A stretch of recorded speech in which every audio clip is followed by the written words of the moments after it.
One day, a fox was walking through the village when he came across a rooster. The fox looked at him with a smile and said, "I once heard your father's voice, and it was so beautiful that I have never forgotten it. I wish I could hear it again." The rooster, pleased by the praise, replied proudly, "My voice is just as beautiful as my father's." Wanting to prove it, he closed his eyes and lifted his head to crow. That was the moment the fox was waiting for. The fox quickly grabbed the rooster and ran off. Soon the village dogs noticed and began chasing after them, barking loudly and gaining ground.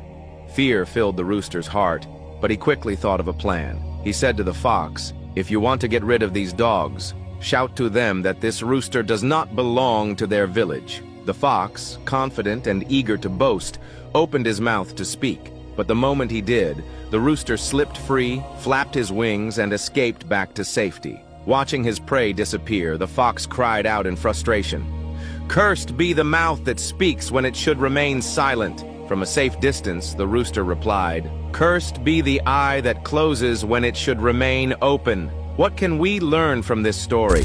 This simple story reflects deep biblical wisdom.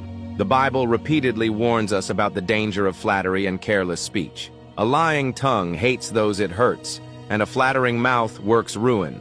Proverbs 26, verse 28. The fox used sweet words to trap the rooster, just as temptation often comes disguised as praise, opportunity, or comfort.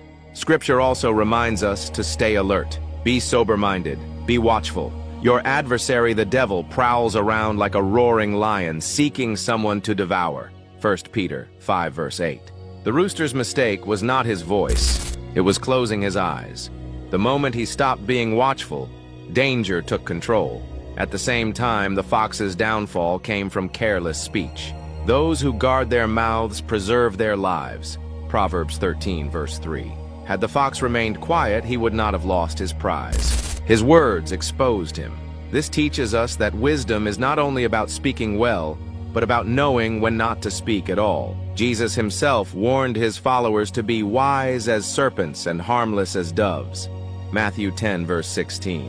Faith does not mean carelessness. Trusting God does not mean turning off discernment. God calls his people to walk in wisdom, alertness, and humility. Flattery can appeal to our pride, and pride often leads to a fall. Pride goes before destruction, and a haughty spirit before a fall. Proverbs 16, verse 18. The rooster survived not because he was stronger than the fox, but because he learned quickly and stayed alert. The lesson for us today is simple but powerful. Do not close your eyes when discernment is needed, and do not open your mouth